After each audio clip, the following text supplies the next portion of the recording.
Crown Prince Vex Terran swept through his flagship corridor, bored with everything he owned. A human janitor? On his knees scrubbing. How perfectly pathetic. Robert Marrowfield paused his scrubbing, a gray, ununiformed old man whose hands had known far more than mop handles. You are a stain on this ship. Earth should have sent a better servant.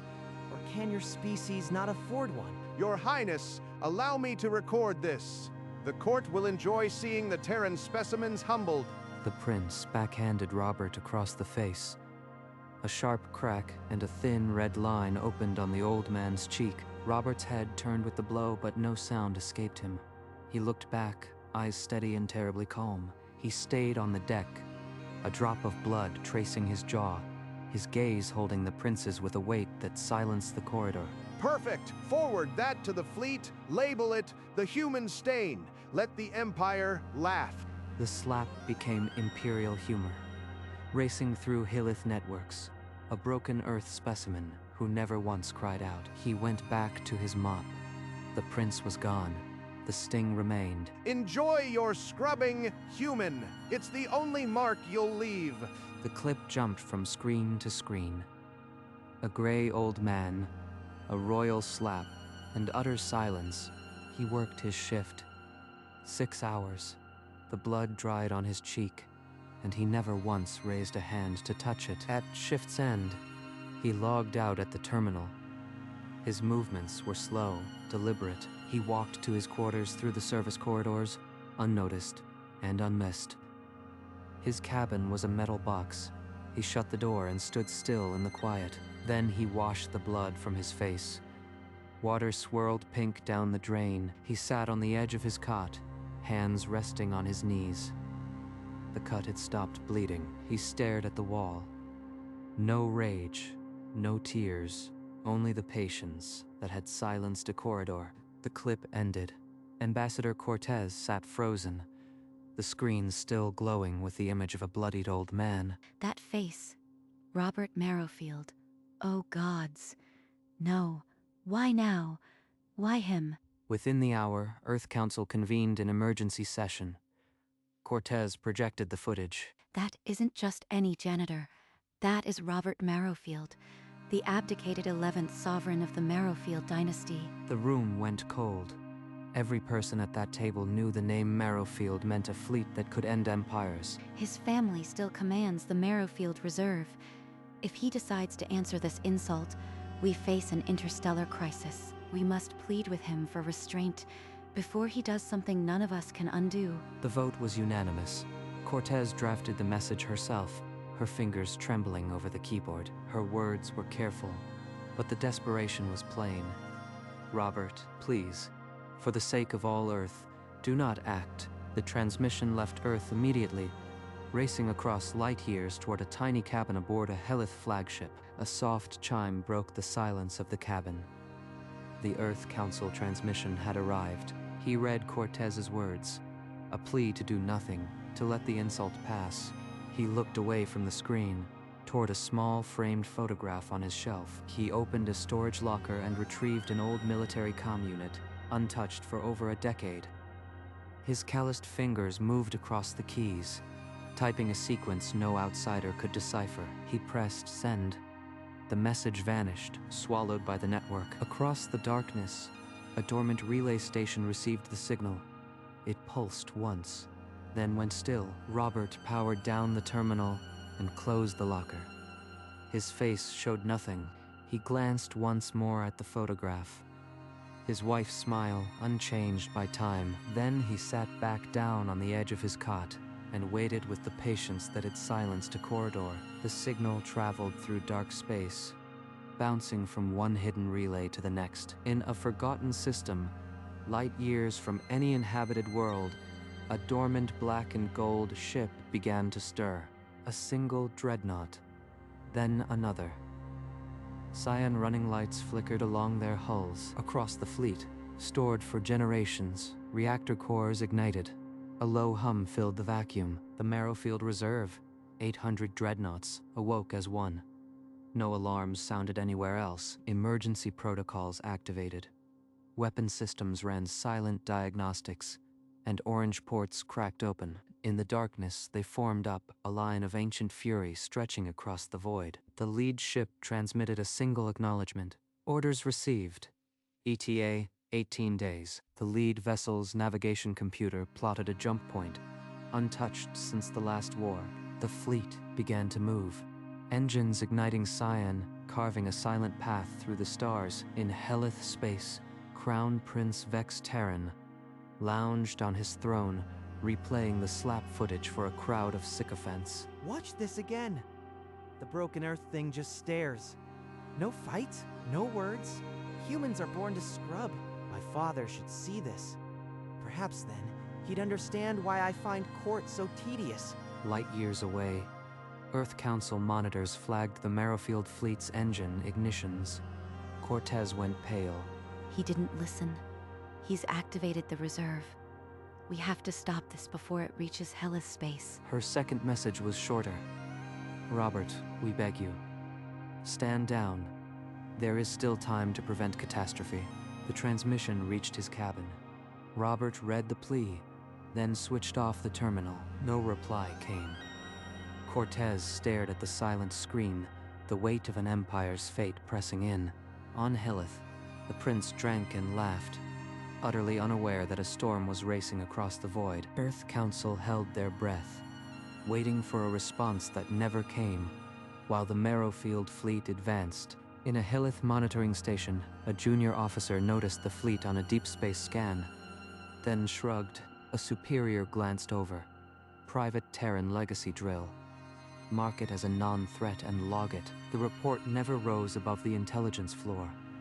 The Emperor was not informed. Prince Vex Terran laughed in a pulsing nightclub, the slap still looping on his personal screen.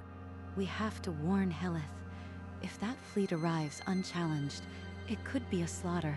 Her colleague objected, but Cortez silenced him. She would send the message herself. She typed a covert warning to Emperor Helith. Your Highness, the Marrowfield Reserve has been activated and is moving toward your space. Her finger hovered over the send key for only a moment. Then she committed. The transmission slipped through diplomatic back channels, marked eyes only for the Helith throne. Cortez sat back, her heart pounding. She had broken protocol, but she hoped it would be enough. In the heart of the Helith Imperium, Emperor Helith read the covert transmission. His violet eyes turned cold. The Marrowfield Reserve, moving. Who dared insult a Marrowfield? Summon intelligence now. Within minutes, the intelligence chief played the slap footage and displayed a royal portrait. The janitor, Robert Marrowfield. That is the 11th sovereign of the Marrowfield dynasty. My son struck the heir of an 800 dreadnought fleet. Bring me Vex Terran now. Prince Vex Terran was dragged before the throne, still smelling of nightclub liquor, his arrogance intact. Do you know what this is? A janitor? I don't understand. The Emperor's backhand sent his son sprawling. The sound echoed through the black marble hall. That janitor commands a fleet that can annihilate us. You have doomed this empire with your stupidity. The Emperor's rage cooled into something worse. Cold, calculating fear. The tactical display showed the Marrowfield fleet's relentless advance. 2 weeks. We have 2 weeks before 800 dreadnoughts darken our skies. His war council scrambled, but every simulation ended the same. Total annihilation. The Marrowfield Reserve was a force of nature. On Earth, Cortez received a terse communication from Robert Marrowfield's network. His only demand, a handwritten apology from Crown Prince Vex Terran. Nothing more, nothing less. That's all? He could ask for the Empire itself. He wants a letter? The Emperor stared at the relayed demand, his massive hands trembling. A written apology, the most humiliating peace term in Helith history. He could ask for our territory, our fleets, our lives. And he asks for this. He understood then. The old man did not want conquest. He wanted submission, a personal, permanent, public admission of shame. If I refuse, my empire burns. If I comply, my son's dignity becomes a galactic joke. There is no victory here. The Emperor turned to his guards. Arrest the Crown Prince. Take him to the lower cells. 2 guards hauled Vex Terran down to the detention level and threw him into a cold, bare cell. A table and a single sheet of paper were placed before him. The Emperor's voice came through the speaker. Write, or we all die. Vex Terran stared at the paper, his hands shaking. The arrogance had bled out of him completely. His hand closed around the pen. The first stroke tore the silence. Tears fell onto the ink, smudging the words. He wrote through them. A prince reduced to a schoolboy. He signed his name. The pen clattered to the floor. The letter was complete. The Emperor received the letter, sealed in an envelope bearing his personal crest. He summoned his fleet commander. Prepare my flagship. We leave for the rendezvous point immediately. Prince Vex Terran remained in his cell, weeping over the ruins of his dignity, waiting to be delivered. The Marrowfield Reserve emerged from jump at the Helith border. 800 dreadnoughts blotted out the stars. Alarms screamed across the capital planet. Citizens looked up to see the sky turning cyan with engine glow. In the palace, Emperor Helith watched the orbital feeds, his hands white-knuckled on the console. It's time. Bring me my son, in chains. Guards dragged Vex Terran from his cell, securing ornate cuffs around his wrists. He did not resist. The Emperor's flagship lifted from the capital. Engines blazing against the terrified sky. Aboard, the prince knelt in the audience chamber, his chains clinking with each tremor of the ship. My empire's survival now rests on the mercy of an old man who mops floors. The Helith escort fleet formed up, a handful of vessels against the horizon-spanning black and gold wall ahead. They set course for the neutral rendezvous point, 800 dreadnoughts waiting like patient executioners. The fleet's readiness signal appeared on his personal terminal. Robert read the coordinates, then deleted the message. From his locker, he took a civilian jacket, brown, simple, frayed at the cuffs from years of use. He pulled it on over the gray janitor's uniform. No insignia, no weapon, no comlink. Not long now, Eleanor. He touched the glass with 2 fingers, then turned away. He walked out of his cabin, leaving the overhead light on. The door hissed shut behind him. His footsteps echoed through the empty service corridors, a measured, patient rhythm, as if he had all the time in the world. The cavernous Helith docking bay was nearly empty. His battered Terran shuttle sat in the corner like a discarded toy. He climbed aboard, settled into the pilot's seat, and ran the startup sequence from memory.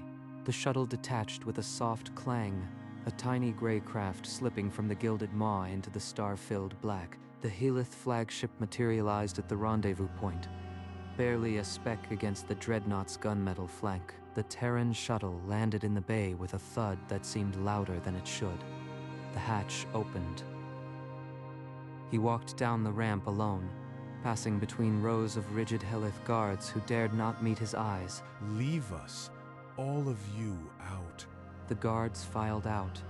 Only the Emperor, the kneeling prince, and the quiet old man in a brown jacket remained. Vex Terran refused to look up. His chains clinked as he trembled, tears drying on his lavender skin. Same corridor, same face, different price. Lord Marrowfield, my son's apology, as you demanded. He held out the sealed letter with a tremor that betrayed a lifetime of absolute rule, crumbling in one moment. Robert took the envelope. The room held its breath. He had not yet spoken a single word. Robert broke the seal with his thumb. The sound was small, precise, like a tree branch snapping in a frozen forest. He read the tear-stained Helith script, his expression unchanged. The weight of the room pressed down. The prince's handwriting trembled. The ink smeared where tears had fallen. The silence stretched like a wire. I accept this apology. The Emperor exhaled, a long, shuddering release. His shoulders sagged under the weight of a reprieve he had not expected to receive. Vex Terran's chains clinked as he sagged further, a raw sob escaping his throat. His father did not look at him. Robert folded the letter, put it inside his jacket, and turned toward the great golden doors. Lord Marrowfield, my son, what of my son? Robert paused at the threshold. He did not turn. Keep him. The golden doors swung shut behind Robert, sealing the silence. Emperor Helith stood motionless, staring at the empty threshold. Vex Taran sagged to the floor, a pile of chains and wet sobs, utterly forgotten by the old man who held his fate. He didn't want him. He just walked away. Outside, the Marrowfield Reserve began its slow pivot. 800 dreadnoughts, silent as ghosts, turned their bows toward the deep black. Sion engines flared, and the line of ancient fury dissolved into the void, leaving only empty space where annihilation had loomed. Robert walked back through the cavernous bay, past the rigid Helith guards who now stood like statues, eyes fixed forward. He did not look back at the golden ship that had witnessed his mercy. He simply climbed into his battered shuttle and sealed the hatch. The shuttle lifted with a soft hum, a tiny gray speck against the gilded monstrosity, and slipped into the starfield. Inside the cockpit, Robert's face was unreadable as always, but one hand rested on the jacket pocket where the letter lay. He set course back to the station, leaving behind an empire that had learned a very simple lesson in the space of a heartbeat. He returned to the station alone. In his cabin, he opened his locker for the last time. He folded the gray janitor's uniform and set it on the cot. It would stay there. We're going home, Eleanor. He placed the framed photograph inside the small duffel bag, next to the apology letter. The cabin door slid shut behind him as it always did, but this time the light was off. In the bustling station terminal, a gray-haired man in a brown jacket bought a one-way ticket to Earth. No one glanced twice. He was just another old traveler in a crowd of thousands. The civilian transport undocked with a gentle lurch, carrying its passengers toward the blue marble of home. Somewhere in the galaxy, news feeds began piecing together the story of the Helith prince and the janitor, but the old man in the window seat only watched the stars, his hand resting on the pocket where the letter lay. The last leg was a ground car through endless pine. Then the lake appeared, still as glass. A small wooden cabin sat on the shore, shutters closed, waiting exactly as he had left it. He unlocked the door. The smell of cedar and old memories greeted him. He walked inside, past dusty furniture, and stopped before a wall of photographs. He unzipped his duffel and placed the framed picture of Eleanor beside the others on the shelf. There, home. He stepped onto the porch. The lake stretched before him, dark water reflecting the first stars. He sat in an old wooden chair, the same one he had built with Eleanor 40 years before. A fishing rod leaned against the rail. He did not touch it tonight. He simply watched the light fade. The galaxy might search, but here he was just an old man who had kept a promise. The truth broke 2 days later. The slap footage recirculated with a new headline: Helith Crown Prince strikes hidden Earth War King. The galaxy watched the same clip they had laughed at weeks before. Now, with a chill of dread, Helith issued a formal statement. His Imperial Majesty expresses gratitude for the mercy of the Marrowfield Sovereign. We are relieved no further action was necessary. The situation was resolved without violence. But behind her diplomatic mask, Cortez knew how close they had come to catastrophe. The Marrowfield Reserve remained on standby, a silent reminder that the old man could be reached. Across the galaxy, planetary governors quietly removed Earth from their list of easy targets. The name Robert Marrowfield became a myth whispered in dockyards and throne rooms alike, and Prince Vex Terran vanished from the public eye, his title stripped, his name a curse. The empire that had laughed at a janitor now understood it had poked a sleeping war god. Years later, a young reporter hiked the dirt path to the cabin, a camera drone humming behind her. She knocked on the wooden door. Silence.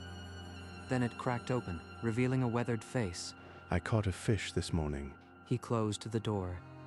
The reporter stared at the wood grain, her questions unanswered. The drone's light dimmed. The only story was a closed door and the distant lap of water inside. Robert placed the morning's catch in the cooler and sat back on the porch. He owed the galaxy nothing.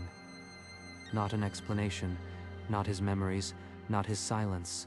The reporter eventually stopped coming back. The world learned that legends don't grant interviews. He remained exactly where he wanted to be, beside the lake with the fish and the memory of Eleanor. The galaxy whispered, but the old man only listened to the loons. In a secure Earth intelligence office, Ambassador Cortez pulled up a monitoring file. He's still at the cabin. Same routine. Good. She closed the file, knowing they would never stop watching. He was too dangerous to ignore. Light years away, a hidden relay pinged the fleet. Engines cold, weapons dark. Status nominal. The console in the closet blinked a steady message. Awaiting authorization. Awaiting authorization. In boardrooms across the galaxy, strategists added a single line: "Do not provoke Marrowfield." No one knew if he was truly retired, or simply waiting for the next insult. The Marrowfield Reserve became a ghost fleet, a legend that deterred war without firing a shot. And in a fishing village in northern Canada, an old man mended his nets.